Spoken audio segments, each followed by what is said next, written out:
Hello, everyone. My name is Stanley St. Bros, and today we're going to be talking about Don Juan.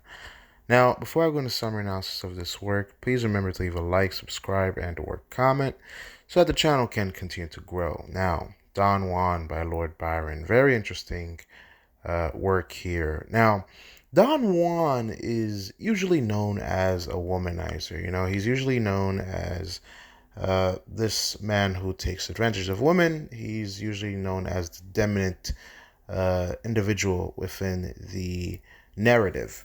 But with Lord Byron here, what he does is he shows us Don Juan as a minor, Don Juan as the victim. He's not 100% responsible for the consequences of the situations that he's in. So it's really interesting because most people, when you hear about Don Juan, you think of Mr. Suave, just going in and out of women's lives, and he gets whatever girl he wants.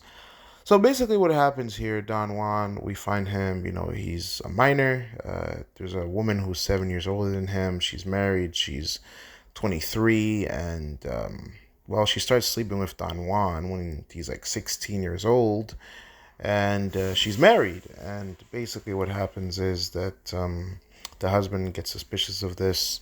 Donna Julia was hiding the whole affair, and the husband finds Don Juan's shoes, and there's a confrontation that occurs.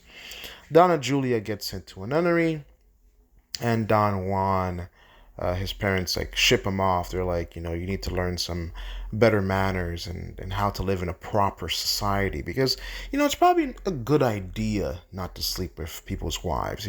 It's probably a good idea not to be a home wrecker, right?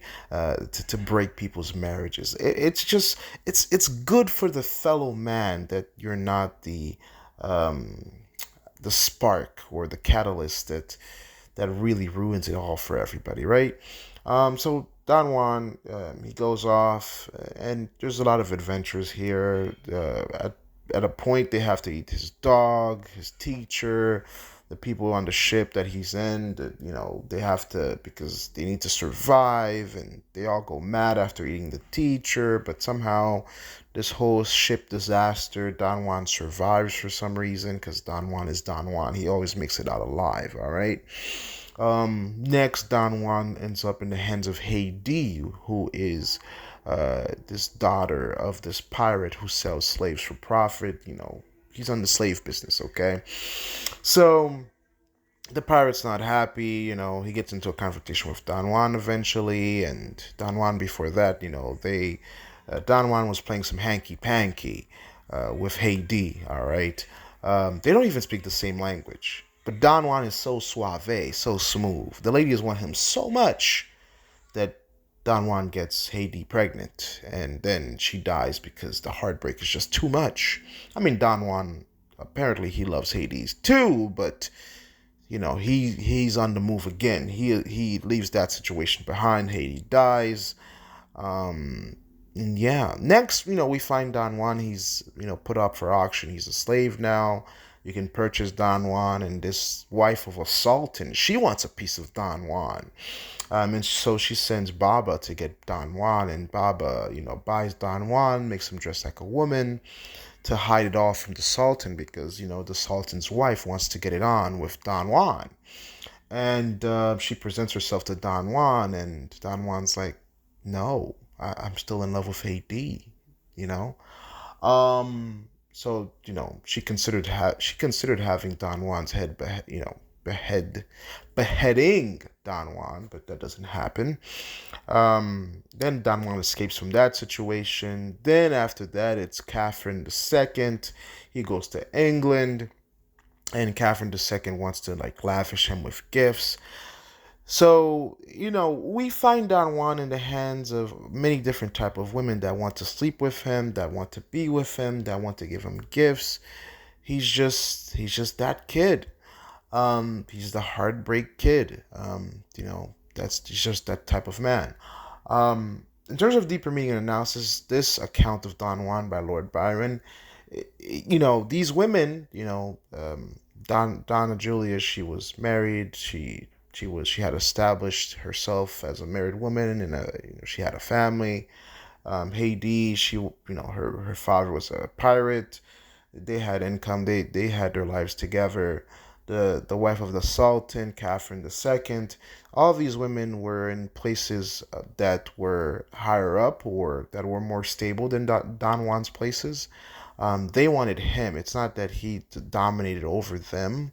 So it's just really fascinating how this account of Don Juan is portrayed. And ultimately, Don Juan, we do see feats of heroism with him rescuing a little girl and trying to find a home for her. We see him trying to find his place within the world with all these women throwing themselves at him.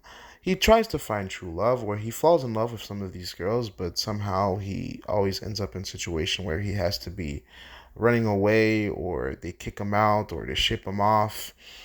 So really, Don Juan is not portrayed as this traveling womanizer that takes advantage of women within Lord Byron's account. It's more these situations that he is a part of as well.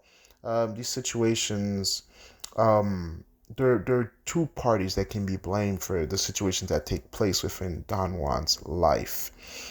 So this account of Don Juan is very fascinating. It doesn't portray Don Juan as a womanizer. It shows that he's an actual human being that can be taken advantage of, and it's a different look at the relationship between men and women with Don Juan, with Lord Byron's account here, because it's usually men taking advantage of women for lust and sex and things like that. But here you kind of see how women can be in that dominant role when they hold the power, like the wife of the Sultan, like the daughter of the pirate, like Catherine II. So women can hold that power and demand sex from men too, but it's just a different way to look the dynamic between men and women when it comes to lust and sex and romance, I guess you can say.